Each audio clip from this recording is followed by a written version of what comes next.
Hi everybody, I'm Bill Sanders and this is Watch Art Sci, the art and science of watch collection. Today we're going to take a look at Dale's collection. I call it the OMG collection. We'll see why in a second. But to get started, let's take a look at what I'll call the beginning. First of all, you have a watch that I've seen around. It's called a Dan Henry. And it's got a Seiko NH35 movement in it. I think it's a Chinese watch with a Japanese movement and with an English name, Dan Henry. Sounds more American, I guess. The next one over to the right is a Hamilton Intramatic 38 millimeter. It's a nice size. One of the sizes I like, 38. I like from about 38 up to 42. I can take a little bigger, sometimes a little smaller too. So that's a nice dress watch, just a nice clean dress watch, and it's got you can see the back of it there at the bottom. And over the bottom left is a Sin, which is a kind of, looks like a Flieger pilot kind of watch. It's a, so these are nice watches. There's on the left there is the Tissot Seastar 1000, and Dale said he got it at the Swatch Factory Outlet.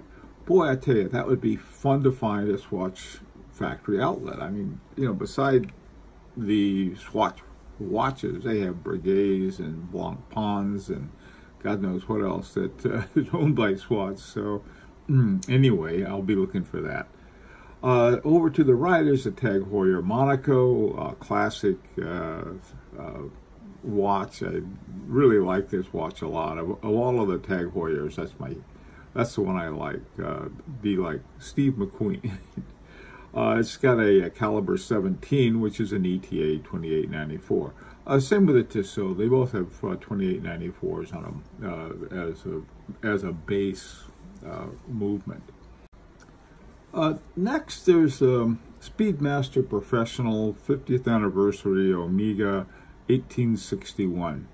And for a person who's not crazy about black dials with white indexes, because it's harder for me to see them for some reason, this one I really like. It's a good-looking watch, all of the hands and everything else. Very easy to read this one. The same next to it is a Grand Seiko spring drive, and it's a diver 9R65 movement in it. And usually with Grand Seikos, I do anyway, about dress watches, more of a dressy style. But this is a diver with the Grand Seiko and the Grand Seiko movement. All right, so far so good. Now we get into some really, I think, are extremely interesting watches. First of all, you have this Zena Port Royal, and it's a concept watch. It's called an Open T concept watch, and they didn't make a lot of these, and it's really a cool watch. It has an El Primero movement in it, the 4021. And it's a watch I'd never seen before, and I just thought, wow, now this is a really cool watch. So I'm sort of getting into, OMG watches. By the way, I've got on my Rolf Lang Canatello Precise, something like that. I can't pronounce the name very well. This I have for a month, so I'm going to be wearing this watch a lot. Over to the right is another Zena Port Royal 5, and it also has an El Primero, the 400.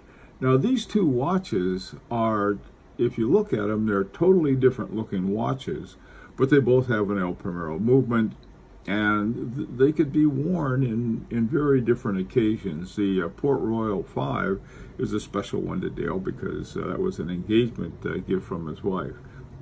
Man, I think a lot of people, does she have a sister?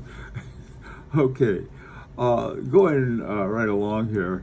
Now, this is my first OMG, actually sort of 1.5 OMGs. The first one is a big one, And this is the Audemars Piguet Star Wheel. This is a limited to 125 pieces. I love this watch. I really, really do. It's called a Star Wheel. I don't think it was that popular in the Audemars Piguet line. It's not a Royal Oak, probably why. But this is a cool watch. I think that some of the Vagabondage by F.P. Journe, and there's another one by H. Moser. These are more recent ones that came out, but this is the Audemars Piguet Star Wheel. What a cool watch. Now, the Cartier Calibre, or Calibre de Cartier, this is a watch that I really like because for so long, Cartier has been fudging on the movements. It's sort of a mystery meat movement. You know, is this by Cartier or is this an ETA or God knows what? And Cartier is a crazy brand. They have this one that's a mono pusher that's it's got a THA movement in it, and the THA movement is just out of this world. I mean, it's fantastic. Cartiers are really, just like I said, it sort of drives me nuts, but boy, this one is a cool one. I really like it. I like the looks of it. Interesting watch. All right, the next one I really like. Here you have it. Oh my God, an H. Moser Swiss Alp watch. Now, the Swiss Alp watch is a very interesting one. This is one that has essentially the same movement up to a point as the Henry double hairspring, the one I have. There are differences in certain respects. They both have the shape movement, and I'm not sure if it's the 324 with different extensions that they put in the double hairspring or not. But this is a cool watch. I have the it's white gold, by the way. It's like the one I have, except the one I have is called the Henry double hairspring. The Swiss Alp watch may have a little different shape than the Henry has. I know the lugs are different, and so it has some differences but some similarity. This is a cool watch. I think every year they take 20 of these, I think, and they put in a double hairspring. That's why I sort of think that it's the HMC 324 has a similar kind of, it's very similar to the one with the double hairspring. This is another just extremely well-chosen, wonderful watch. Finally, here's a Breguet 5307 Tourbillon. This is a Breguet classic with a tourbillon in it, automatic. This watch is just incredible. I mean, there's you start off with Dan Henry, that's with a Chinese watch with a Japanese movement, and then some Hamiltons, and you're thinking, Then look at all of these other ones, Audemars Piguet, the H. Moser, and now this Breguet Tourbillon. This is just a super cool movement, and I tell you, I'm very, very happy that Dale sent in the pictures and all the information he did, because I was really knocked over. And one of the other things I like about it, and I'm trying to do myself more, is to have a broader base. Everything doesn't have to be something I can't afford. I happen to like those a little better, but that's the way it is. This is a really nice watch, the Rolf Lang, but I only get to keep it for a month, and then I gotta send it on. This is for we're doing I guess it's just sort of, what does it feel like to have a handmade watch on? Okay, well, listen, I would really like to hear any suggestions you have. I know my own suggestion is saying, well, take a look at some F.P. Journes. You might even look at a Rolf Lang.